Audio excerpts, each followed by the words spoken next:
folks, welcome back to my travel channel. I'm in Kinsky Garden. It's autumn and there's colour everywhere. It lies close to the west bank of the River Vltava, stitched to Petřín Hill by a historical wall. This park is one of my particular favourites in Prague, owing to the special landmarks such as the paths which loop their way up to great vantage points over the city. In fact, it's one of the parks in Prague that has more vantage points than anywhere else I've seen.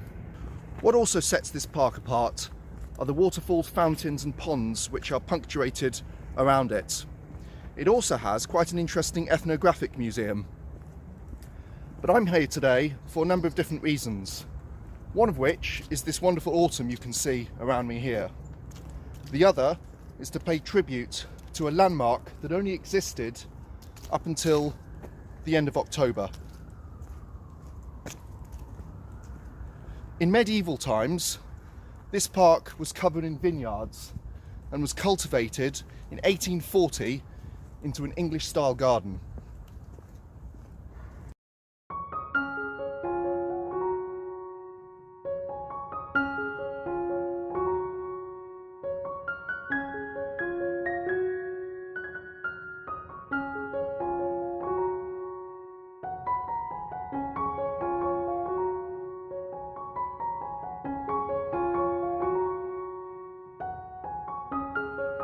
This wall behind me here is called the Hunger Wall, and it separates Petřín Hill with the gardens themselves. It was built by Charles IV, and there's various myths and legends connected to this wall. So over this wall is Petřín. Built in 1362 to strengthen the fortifications of Prague Castle, it was originally much higher than what you see today. Interestingly so, Stefanik Observatory lies in juxtaposition to one of the bastions on the other side of these gardens in Petřín. It's a place where history rubs shoulders with stargazers. One of the myths based around this wall, pun intended, was for it to be built for the livelihood of the poor after the 1361 famine. Stepping through the wall from Kinsky Gardens, you're faced with a great view of Prague Castle. I'm now heading to my last but not least important landmark of the day. Let's go.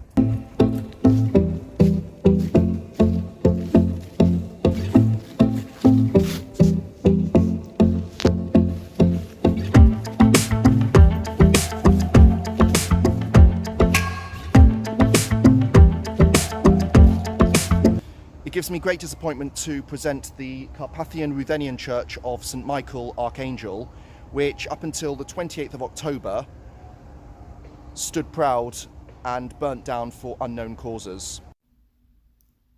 This is the footage of the church before the tragedy. The small wooden treasure was transported all the way from Ukraine in 1929. It was donated by local inhabitants around the time a small part of Ukraine was part of Czechoslovakia. The church traversed the length of modern-day Slovakia on rail wagons over 600 kilometres before it was dismantled and reassembled. In fact, it wasn't the first time the church was dismantled, but this was within the same region to another village. Its notable journey was of course its second and last to this very spot in a quiet corner of Kinsky Garden. There couldn't have been a more fitting point in the city to place this building. The heavy wooden beams and feathered onion-domed roofs worked in perfect harmony with the surrounding nature. A public collection has been launched to help rebuild it. I've taken the initiative of furnishing you with a link to expats.cz in the section below, where you can find more details. That's it for today. For those of you who have watched my previous videos, thank you very much for your continued support.